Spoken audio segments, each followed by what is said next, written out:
The year was 1943. In a smoke-filled briefing room in Soviet Russia, a young woman stood before a group of hardened male pilots. Their laughter echoed off the walls as she announced her intention to become a fighter pilot. "Women belong in the kitchen, not in cockpits," one sneered. Another added, "The only thing you'll shoot down is yourself." But Lydia Litviak had fire in her eyes and steel in her heart. She had already been flying for years, mastering aerobatics that made grown men dizzy. What these pilots didn't know was that this blonde, petite woman would soon become the most feared name in the skies over the Eastern Front. The Germans would call her the White Rose of Stalingrad. Her fellow Soviet pilots would whisper her name with respect and awe. And those who mocked her that day? They would watch in stunned silence as she became the deadliest female fighter pilot in history, destroying enemy aircraft with a precision and fury that defied every stereotype they held. This is the story of a woman who turned mockery into motivation, who transformed doubt into devastating aerial combat skills, and who proved that courage has no gender. This is the story of Lydia Litviak, the pilot who was laughed at for wanting to fly, and who responded by dominating the deadliest skies of World War II. Lydia Vladimirovna Litviak was born on August 18, 1921, in Moscow to a working-class family that had no connection to aviation whatsoever. Her father worked as a railway clerk, and her mother took care of the household. In the early 1920s Soviet Union, the idea of a young girl becoming a pilot was not just unusual, it was practically unthinkable. Aviation was considered a man's domain, reserved for the brave and the strong, qualities that society believed women simply did not possess. But Lydia was different from the start.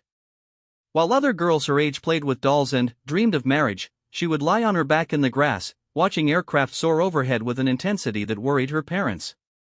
She would trace their flight paths with her finger and imagine herself at the controls, dancing through clouds and performing impossible maneuvers. Her fascination with flight was so complete that she barely paid attention to anything else. When Lydia turned 14, she made a decision that would change the course of her life forever. Against her parents' wishes and, despite having no money for proper training, she enrolled in a local flying club. The year was 1935, and Joseph Stalin's Soviet Union was beginning to promote aviation as a symbol of national progress. Flying clubs were opening across the country, though they remained predominantly male spaces where women were generally discouraged from participating. The flying club instructor, a gruff former military pilot named Viktor Petrov, took one look at the slight, blonde teenager and shook his head dismissively. He had seen countless young people come through his program with dreams of flying, but most lacked the dedication and physical stamina required. And a girl? He had never successfully trained a female pilot. Women, he believed, simply lacked the spatial reasoning and quick reflexes necessary for aviation. Lydia proved him wrong from her very first lesson. While other students struggled with basic concepts of lift and thrust, she absorbed every piece of technical information like a sponge.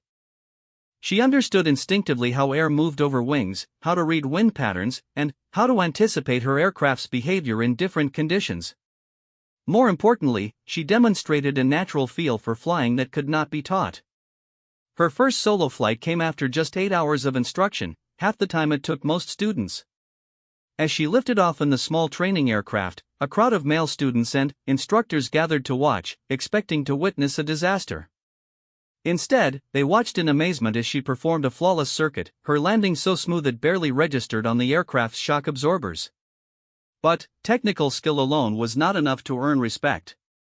Lydia faced constant skepticism and outright hostility from her male classmates. They questioned whether she belonged in the program, made crude jokes about her abilities, and consistently tried to undermine her confidence. Some refused to fly with her during formation exercises, claiming they did not trust a woman to maintain proper position. The harassment only motivated Lydia to work harder. She arrived at the airfield before dawn and stayed until well after sunset, practicing maneuvers until they became second nature. She studied aviation manuals with religious devotion, memorizing technical specifications and emergency procedures that even experienced pilots often overlooked. Her dedication was so complete that she often forgot to eat, surviving on determination and brief naps between training sessions. By 1937, at just 16 years old, Lydia had earned her pilot's license and was performing aerobatic demonstrations at air shows across the Soviet Union. Crowds gasped as she executed barrel rolls, loops, and inverted flights with a precision that defied her youth and gender. Aviation magazines began featuring articles about the flying girl of Moscow, though many still treated her as a novelty rather than a serious pilot. The turning point came during a regional aerobatic competition in 1938. Lydia was the only female competitor among 37 male pilots, many of them with years more experience. The competition required participants to perform a complex sequence of maneuvers within strict time limits, with points deducted for any deviation from the prescribed flight path. As Lydia taxied her aircraft to the starting position, she could hear snickers and whispered comments from the other pilots. Some questioned whether she would even be able to complete the course, while others made bets about how quickly she would crash. The pressure was enormous, not just to perform well, but to prove that women belonged in aviation. When her turn came, Lydia attacked the course with a ferocity that silenced the crowd. Her aircraft seemed to dance through the sky as she executed each maneuver with mathematical precision. She completed the sequence 3 seconds faster than any other competitor and scored a perfect technical score, becoming the first female pilot ever to win a major aerobatic competition in the Soviet Union. The victory changed everything. Aviation officials who had previously dismissed her as a publicity stunt suddenly began paying serious attention. Flying clubs across the country requested her as an instructor. Military officers started asking whether women might have a role in combat aviation, though this remained largely theoretical discussion. More importantly, Lydia had proven to herself that she could compete with and defeat the best male pilots in the country.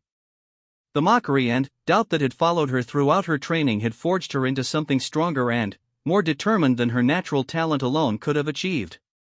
She had learned to channel criticism into fuel for improvement, to use doubt as motivation for perfection. By 1939, Lydia was working as a flight instructor at the Kherson Flying School, teaching both male and female students the fundamentals of aviation. She was known for her exacting standards and refusal to accept anything less than excellence from her pupils. Many of her students would later become successful military pilots, carrying forward the lessons in precision and dedication they learned from their unlikely instructor. But even as she achieved professional success, Lydia knew that her ultimate test was yet to come. War clouds were gathering over Europe, and she sensed that her skills would soon be needed for something far more dangerous than aerobatic competitions.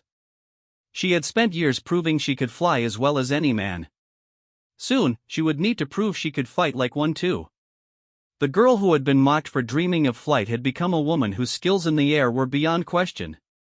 But the greatest challenges of her life still lay ahead, in skies filled with enemy aircraft and the deadly reality of aerial combat. Everything she had learned, every hour of practice, every moment of doubt overcome, had been preparing her for the battles that would soon define not just her legacy, but the course of history itself. On June 22, 1941, the thunder of German artillery shattered the pre-dawn silence along the Soviet border. Operation Barbarossa, Hitler's massive invasion of the Soviet Union, had begun. Within hours, German forces were advancing on multiple fronts, their Luftwaffe destroying hundreds of Soviet aircraft on the ground before they could even take off.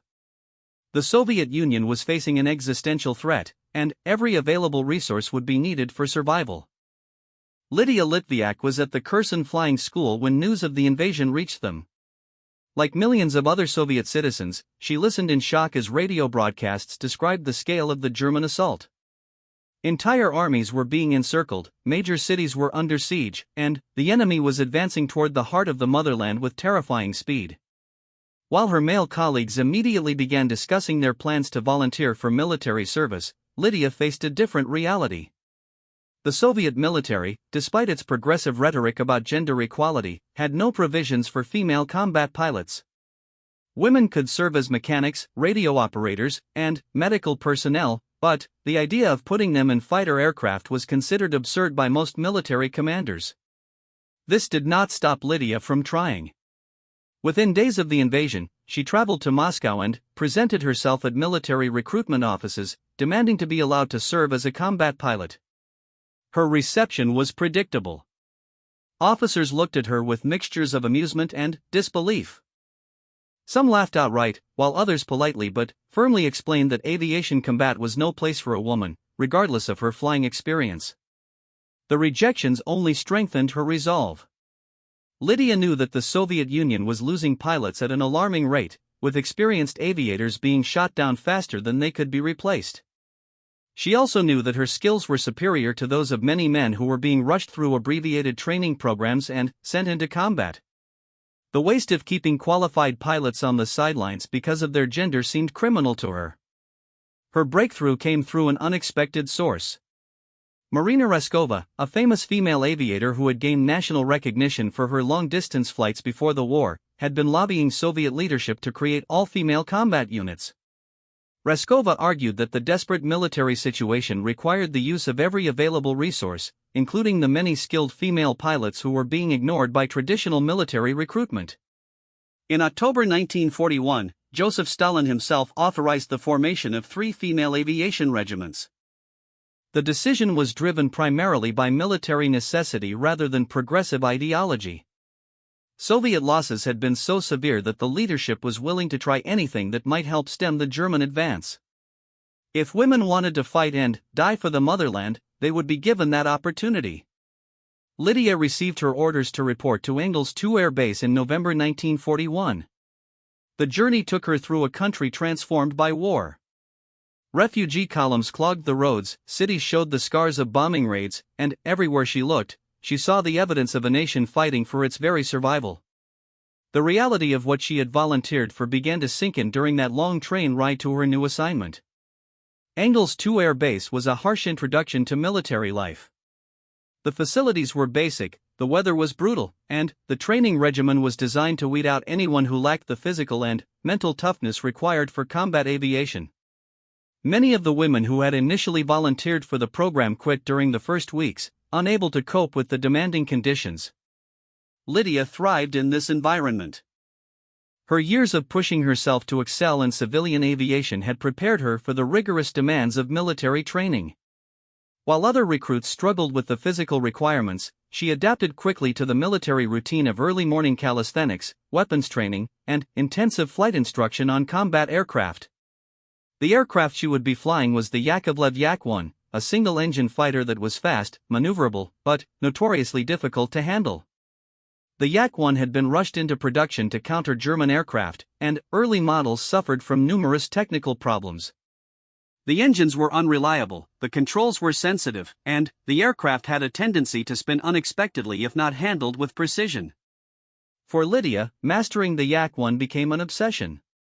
She spent countless hours studying its technical specifications, learning every quirk and limitation of the aircraft. She practiced emergency procedures until they became automatic responses, knowing that in combat, hesitation could mean death. Her instructors were amazed by her ability to handle the aircraft smoothly in conditions that challenged even experienced military pilots. But technical proficiency was only part of combat preparation. The women also received intensive training in aerial combat tactics, gunnery, and radio communication. They learned how to work as part of a formation, how to coordinate attacks on enemy aircraft, and how to survive when outnumbered and outgunned. The training was realistic and unforgiving, designed to simulate the deadly conditions they would soon face over the battlefield. The psychological preparation was perhaps the most challenging aspect of their training. Combat aviation required pilots to overcome their natural survival instincts and engage in aerial duels where split-second decisions determined who lived and who died. Many promising pilots washed out during this phase, unable to handle the stress of simulated combat scenarios. Lydia approached combat training with the same methodical determination she had shown as a civilian pilot. She studied the tactics and capabilities of German aircraft, learning to identify different models by their silhouettes and understanding their strengths and weaknesses. She practiced aerial gunnery until she could hit targets with precision while executing complex maneuvers. Most importantly, she developed the mental toughness needed to function effectively under extreme stress. By spring 1942, Lydia and her fellow female pilots were declared ready for combat. They had been formed into the 586th Fighter Aviation Regiment, one of the first all-female fighter units in military history. The regiment was equipped with Yak-1 fighters and assigned to defend critical targets against German air raids. Their deployment to the front lines was met with skepticism and resistance from male pilots and ground crews who questioned whether women could handle the realities of aerial combat. Many predicted that the female pilots would crack under pressure, that they would freeze in combat, or that they would become liabilities that would endanger their male colleagues. Lydia knew that she and her fellow pilots would have to prove themselves through their actions rather than their words. They had trained for months for this opportunity, and they were determined to show that gender was irrelevant when it came to defending the motherland. The girl who had been mocked for wanting to fly was about to face the ultimate test of her skills and courage. The war had come calling, and Lydia Litviak was ready to answer. Everything in her life had led to this moment when she would finally have the chance to prove that women could not only fly as well as men, but fight as well too. The real test of her abilities was about to begin, in skies where the price of failure was measured not in points deducted from competition scores, but in lives lost and battles that could determine the fate of nations. The morning of September 13, 1942, dawned gray and cold over the Saratov region. Lydia Litviak sat in the cockpit of her Yak-1 fighter, checking her instruments one final time before what would be her first real combat mission. After months of training and preparation, she was finally going to face German aircraft in aerial combat. Her hands were steady, but her heart was racing with a combination of excitement and fear that she had never experienced before. The mission was supposed to be routine. German bombers had been conducting regular raids on Soviet supply lines and industrial targets in the area, and the 586th Fighter Aviation Regiment had been tasked with intercepting them. Intelligence reports suggested that the enemy formations would be lightly escorted, making this an ideal opportunity for the inexperienced female pilots to gain their first taste of combat without facing overwhelming opposition. As Lydia's formation took off, she could see other Soviet fighters climbing to join them. The sight of the all-female squadron drew stares and comments from male pilots, many of whom were still skeptical about women's ability to handle aerial combat. Some offered encouraging words, but others made it clear they expected to see the women retreat at the first sign of serious fighting. The interception took place at 12,000 feet, approximately 30 miles behind Soviet lines. Lydia spotted the German formation first, a group of Junkers Ju-88 bombers flying in tight formation, escorted by several Messerschmitt Bf-109 fighters.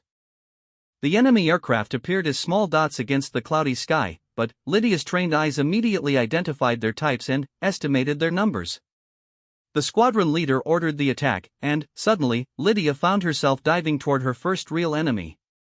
All of her training, all of her preparation, all of the mockery and doubt she had endured, compressed into this single moment of truth.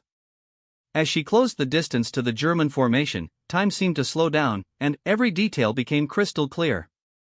The German pilots were caught completely off guard. They had been briefed about Soviet fighter activity in the area, but they had not expected to encounter an all-female squadron. Their initial reaction was confusion rather than immediate defensive action, a hesitation that proved fatal for several of them. Lydia selected a Ju-88 bomber as her target and began her attack run.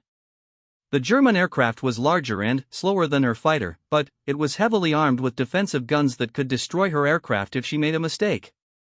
She had practiced this type of attack hundreds of times during training, but the reality of live ammunition and desperate enemy gunners changed everything.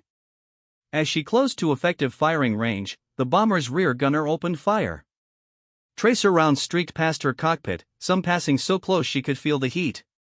Her training took over, and she began jinxing her aircraft, making it a difficult target while maintaining her own firing solution. The moves were automatic, muscle memory developed through countless hours of practice. When she pressed the trigger, her aircraft shuddered as the machine guns and cannon fired. She watched her rounds strike the bomber's wing and engine, seeing pieces of metal torn away by the impact. The German aircraft began trailing smoke, then fire, and, finally, rolled over into a dive that would end with its destruction. Her first victory had taken less than 30 seconds from initial contact to destruction, but the engagement was far from over. The German escorts had recovered from their initial surprise and were now aggressively attacking the Soviet formation.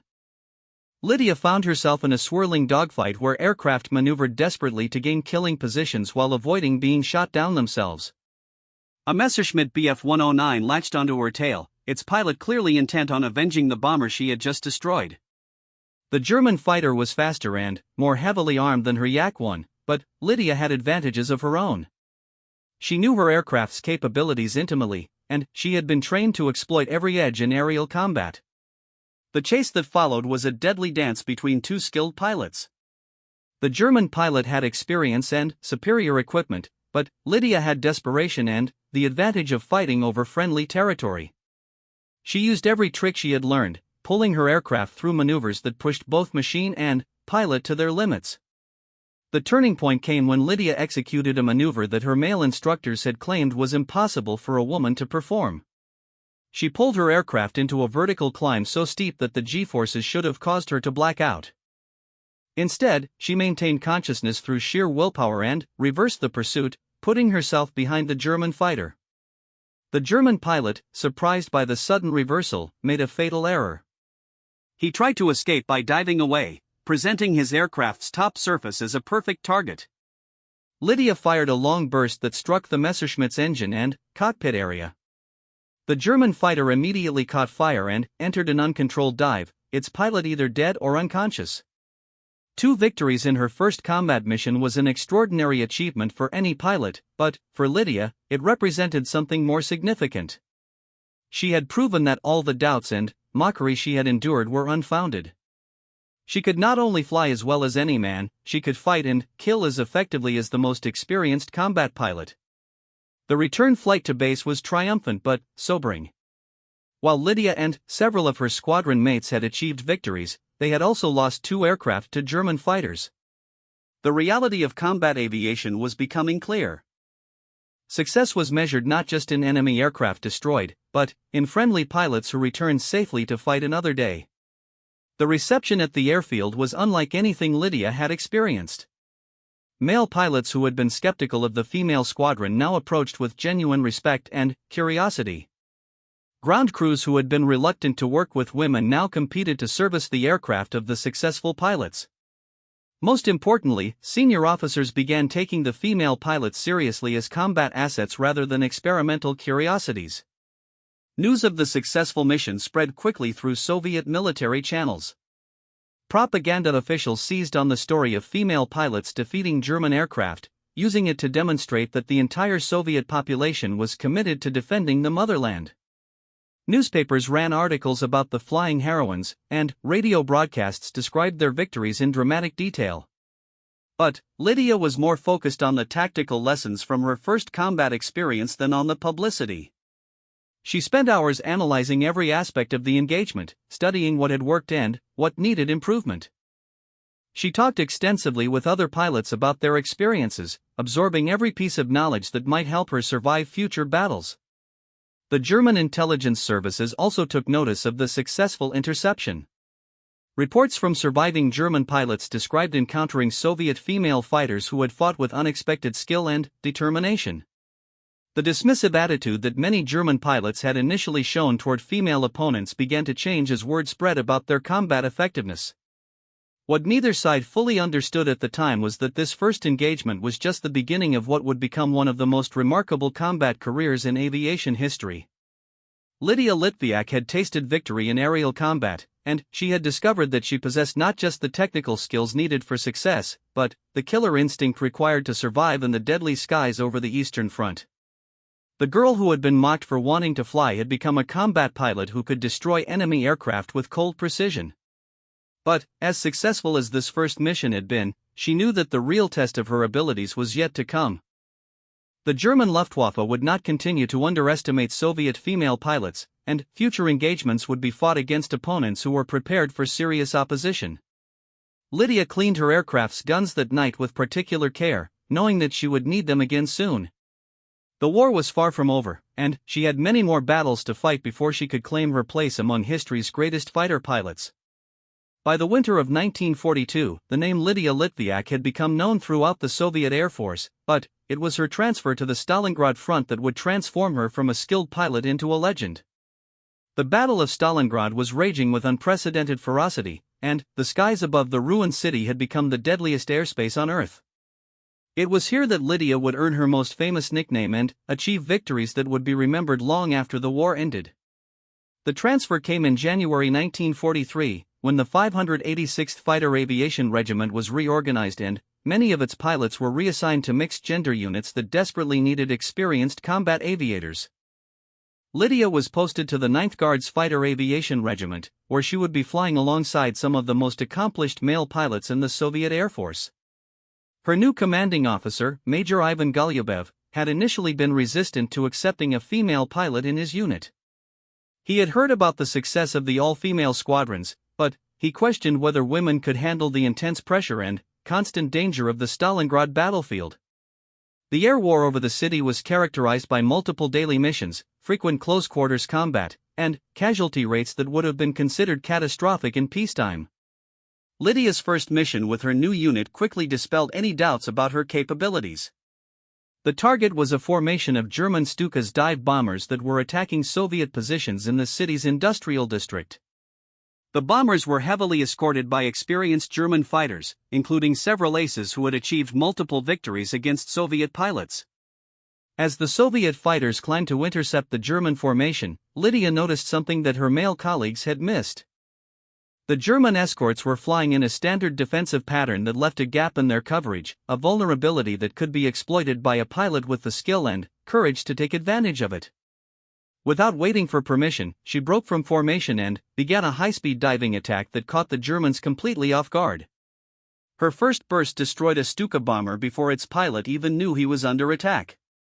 The German escorts immediately moved to engage her, but Lydia had anticipated their response and was already executing an escape maneuver that used the sun's position to mask her aircraft from enemy gunners. The engagement lasted less than 2 minutes, but by the time it was over, she had destroyed 2 enemy aircraft and damaged a third. Major Golubev was impressed not just by Lydia's success, but by her tactical awareness and independent thinking.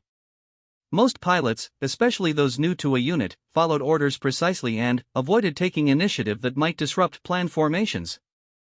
Lydia had demonstrated the situational awareness and quick thinking that separated good pilots from exceptional ones. Word of her performance spread quickly through the regiment, and she soon found herself accepted as a full member of the squadron rather than a token female presence. Her fellow pilots began seeking her opinions on tactics and including her in the informal discussions where experienced aviators shared their knowledge about aerial combat. More importantly, they began to trust her enough to fly as their wingmen in dangerous missions. The trust was well placed. Over the following weeks, Lydia proved to be one of the most reliable and effective pilots in the regiment. She had an uncanny ability to spot enemy aircraft before they were detected by others, often providing the early warning that allowed her formation to gain tactical advantages. Her gunnery skills were exceptional, and she rarely wasted ammunition on low-probability shots. It was during this period that German intelligence services first began tracking her activities specifically. Surviving German pilots reported encounters with a Soviet fighter pilot of unusual skill, and captured documents revealed that enemy commanders were trying to identify the pilot responsible for a series of successful attacks on their formations. The breakthrough came when German radio intercepts revealed that Soviet pilots were referring to one of their number as Lilia, Lydia's nickname among her friends. Cross-referencing this information with battle reports and pilot debriefings, German intelligence officers concluded that they were dealing with a female pilot of exceptional ability. The revelation was both shocking and concerning to German commanders who had been raised to believe that women were inherently unsuited for combat roles. The German response was to put a bounty on Lydia's head. Any pilot who could confirm her destruction would receive significant rewards and recognition. The bounty had an unintended consequence, however. Instead of making her more cautious, it seemed to inspire Lydia to even greater heights of aggression and tactical brilliance. On March 22, 1943, Lydia achieved what many consider to be her greatest victory. A large formation of German aircraft was conducting a major raid on Soviet positions in Stalingrad, including several experimental aircraft that the Luftwaffe was testing under combat conditions. Among these was a Junkers Ju-88R, a heavily armed night fighter that was being used for daylight operations because of its advanced radar and heavy armament. The Soviet interception force was outnumbered 3-1, and several pilots suggested avoiding contact until reinforcements could arrive.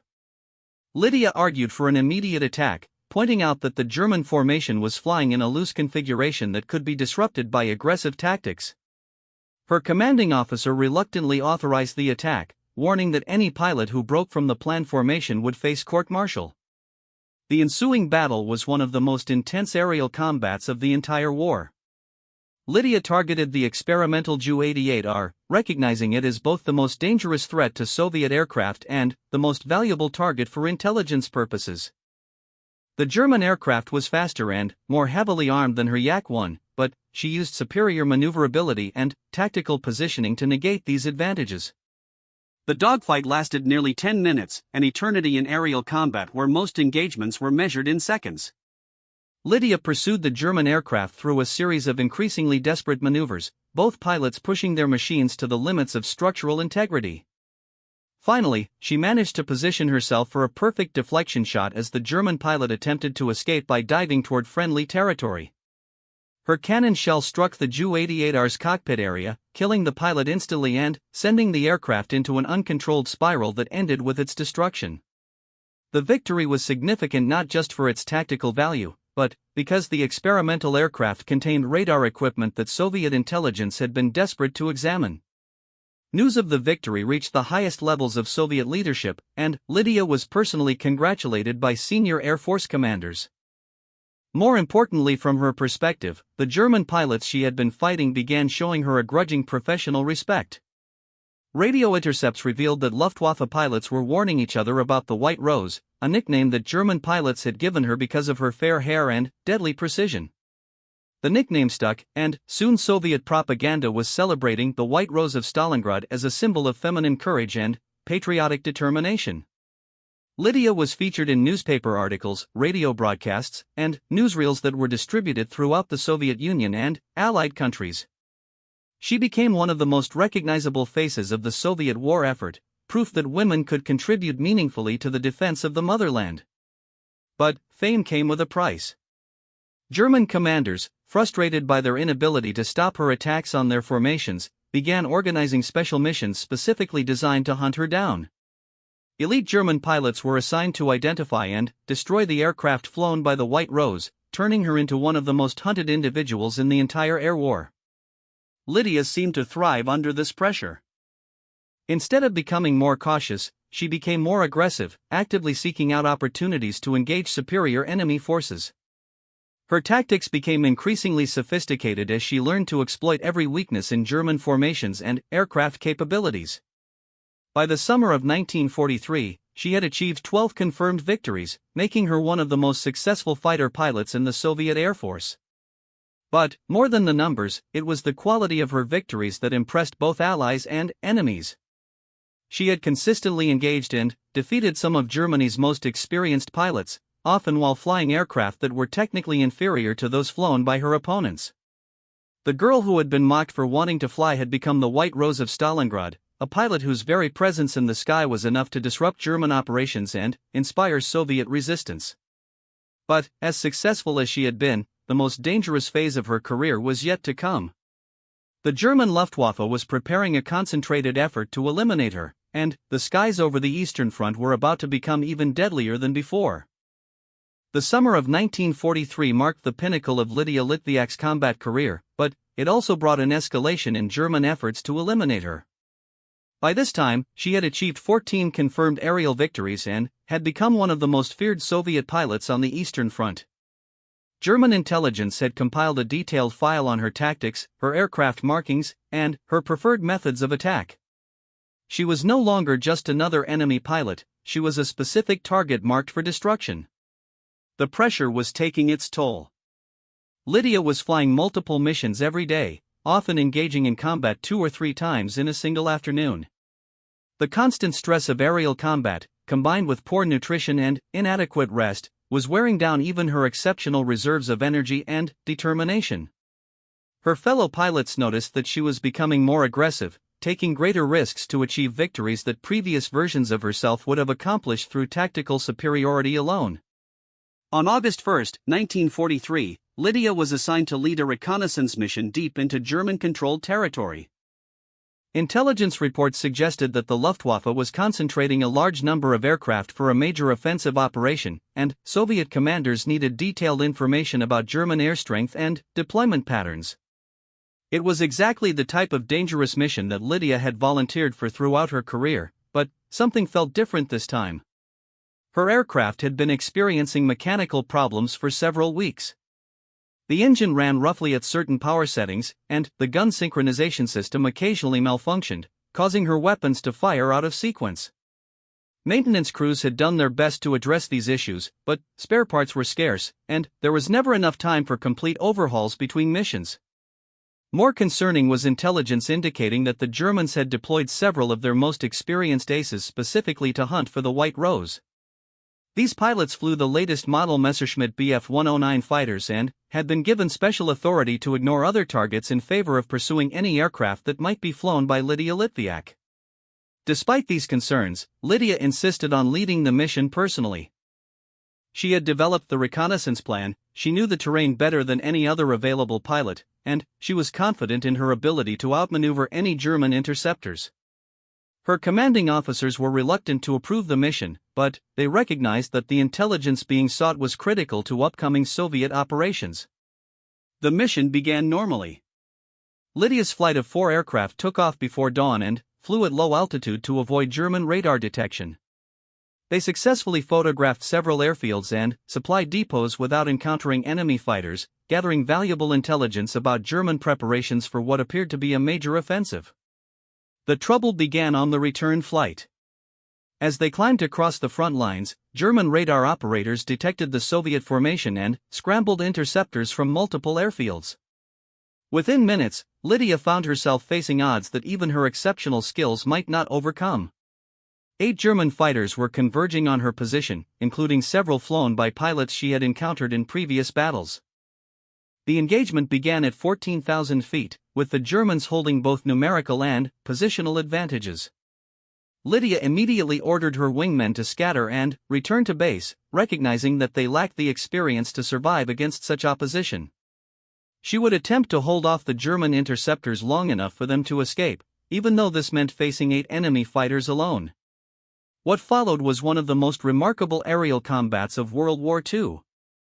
Lydia used every trick she had learned during 2 years of combat flying, exploiting her aircraft's superior maneuverability to avoid being caught in the crossfire between multiple attackers.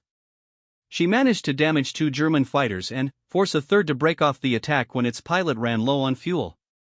But the odds were simply too great. Her aircraft was hit repeatedly by cannon fire, and critical systems began failing one by one. The engine lost power, making it impossible to maintain altitude or airspeed. The control surfaces were damaged, requiring enormous physical strength to maintain level flight. Most critically, she was losing fuel at an alarming rate, making it unlikely that she could reach friendly territory even if she escaped the immediate combat. The German pilots, recognizing that they finally had the White Rose at a disadvantage, pressed their attacks with renewed intensity. They had been hunting her for months, and several had lost friends and squadron mates to her guns. This was their chance to settle accounts, and they were determined not to let her escape. Lydia fought to the end with the same skill and determination that had characterized her entire career. Even with her aircraft crippled and outnumbered 8-1, she continued to maneuver aggressively and return fire whenever possible. German pilots later reported that she never attempted to surrender or escape, choosing instead to fight until her aircraft was no longer capable of resistance. The final moments came when her damaged engine finally failed completely. Without power, her aircraft entered an uncontrolled descent that quickly accelerated into a dive from which recovery was impossible. German pilots watched as the Yak-1 struck the ground in a massive explosion that left no doubt about the fate of its pilot. The loss of Lydia Litviak sent shockwaves through the Soviet Air Force and the broader military community. She had become more than just a successful fighter pilot, she had become a symbol of Soviet resistance and proof that women could contribute meaningfully to the defense of their homeland. Her death was mourned not just by her fellow pilots, but by millions of Soviet citizens who had followed her career through propaganda reports and news broadcasts. German pilots who had fought against her expressed a grudging professional respect for her skills and courage. Several later wrote in their memoirs that she had been one of the most formidable opponents they had encountered during the war. The bounty that had been placed on her head was quietly withdrawn, not because the threat had been eliminated, but because German commanders recognized that her death had already made her a martyr whose legend might be even more dangerous than her living presence had been. The official recognition of her achievements took decades to be fully realized. During the immediate post-war period, Soviet authorities were reluctant to highlight individual achievements that might overshadow collective efforts. Lydia's victories were acknowledged, but her story was downplayed in favor of narratives that emphasized unit actions and party leadership. It was not until 1990, nearly 50 years after her death, that Lydia Litviak received the recognition she deserved. She was posthumously awarded the Hero of the Soviet Union, the highest military decoration available, making her the first female fighter pilot to receive this honor. The citation specifically mentioned her 14 aerial victories and her role in developing tactics that were used by female pilots throughout the war. Today, Lydia Litviak is remembered as one of history's greatest fighter pilots, regardless of gender. Her achievements demonstrated that skill, courage, and determination were more important than physical strength or traditional gender roles when it came to aerial combat. She proved that women could not only fly as well as men, but fight and die with equal honor in defense of their beliefs.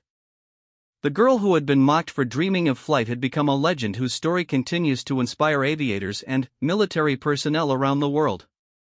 She had faced down every stereotype, overcome every obstacle, and achieved victories that seemed impossible given the circumstances under which she fought.